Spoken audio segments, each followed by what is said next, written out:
Hello दोस्तों, जैसा कि फ्लड आने के बाद बहुत सी बीमारी फैली हुई है। पूरे पाकिस्तान में हर घर में कोई ना कोई बिस्तर पर है किसी बीमारी की वजह से, जिसमें डायरिया, मलेरिया और डेंगू का मर्ज़ बहुत ज़्यादा फैल चुका है।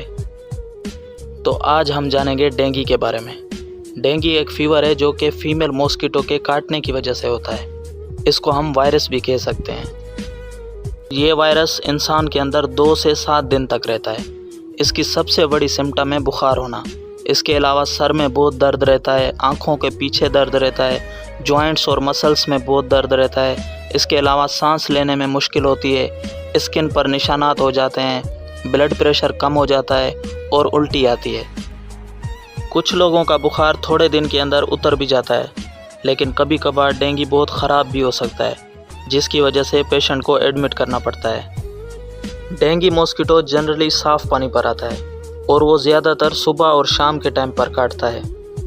अगर किसी भी इंसान को डेंगू काट लेता है तो उसके अंदर वायरस पैदा हो जाता है। उसके बाद कोई भी मच्छर उस इंसान को काटने के बाद किसी और को काटेगा तो वो वायरस दूसरे इंसान में भी फैल जाता है, जिसकी वजह से दूसरे शख्स को भी डेंगू हो जाता है।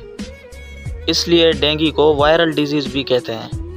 डेंगू फीवर में भूख वगैरह नहीं लगती, पानी का इस्तेमाल भी कम हो जाता है, जिसकी वजह से डिहाइड्रेशन होना शुरू हो जाती है और ये वायरस बॉडी के इम्यून सिस्टम को वीक कर देता है।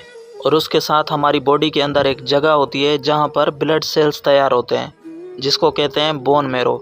वहाँ पर अलग अलग किस्म के ब्लड सेल्स तैयार होते हैं, जैसे कि रेड ब्लड सेल होते हैं जिसके अंदर हेमोग्लोबिन होता है, जिसकी वजह से ब्लड का कलर रेड होता है। वैसे ही एक कंपोनेंट तैयार होता है जिसे प्लेटलेट्स कहते हैं, और ये डेंगू के काटने की वजह से कम होने लगते हैं। अगर ये कम हो जाएं तो ब्लीडिंग के चांसेस बढ़ जाते हैं। अगर प्लेटलेट 20,000 या उससे कम हो तो फिक्र की बात मानी जाती है, लेकिन अगर 20,000 के ऊपर हों और ब्लीडिंग की कोई प्रॉब्लम नहीं तो उसमें परेशानी की बात नहीं है।